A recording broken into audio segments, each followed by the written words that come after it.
Good morning, guys. This is Carrie Rhinehart with 5-Minute Math. Today I'm looking at simple equations. If you're following along in the book, that is from the Algebra 1 book, Unit 2, Lesson 1. So this is just the intro to solving equations. Remember, when you're solving an equation, you're trying to get the variable, which is the unknown value, which is normally a letter, by itself on one side of the equation and a value on the other side. So let's say I have x plus 2 equals 5. What I tell my students to do to help them is to draw a vertical line through the equal sign. And just remember that what you do on one side of that line, you need to do to the other. Unless you're just combining like terms, remember, if you're moving from one side to the other to get the variable by itself, you've got to do it on both sides. So first, look for your unknown, which is the x. We want to get this x by itself.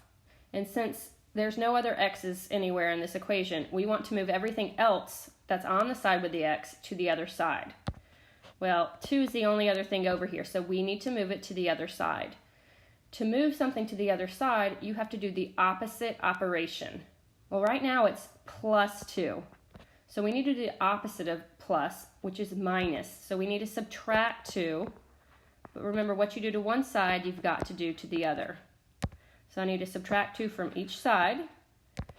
And if you notice, positive 2 minus 2, that cancels itself out. And then we're just left with x on the left side, comes down, equals 5 minus 2 is 3. So x equals 3, and you're done. Now you should go back and plug it into the original equation to make sure it's correct. So our original equation was x plus 2 equals 5. Well, we found out that x equals 3. So I'm going to replace this x with a 3. 3 plus 2 equals 5. Well, 3 plus 2 equals 5, so I get 5 equals 5, and that is true. So we know we've done this correctly. All right, let's do another one. Let's say that we have 5x equals 30. Draw my vertical line through the equal sign. I want to get x by itself, but right now it's being multiplied by 5. So I need to get rid of the 5. Well, since the operation is multiplication, because we're multiplying 5 by x, we need to do the opposite, which is divide by 5. So we need to divide both sides by 5.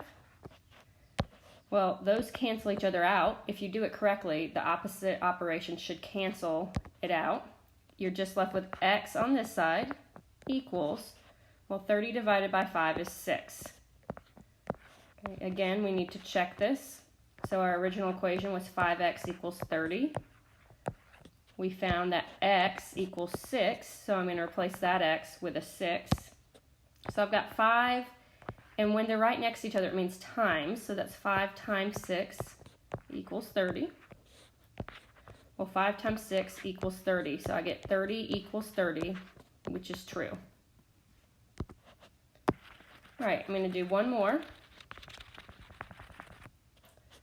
Let's do y over 3 equals 12. Okay, again, draw my vertical line. I want to get y by itself, but it is currently being divided by 3. So I need to do the opposite and multiply by 3. So I'm multiplying by 3, not in the denominator. We're just multiplying the whole thing by 3. You can put it over 1 if you'd like. But remember, I need to do that on the other side as well.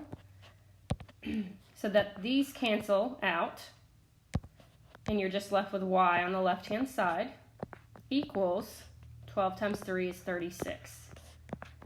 And then we can check. So go back to the original, which is y over 3 equals 12.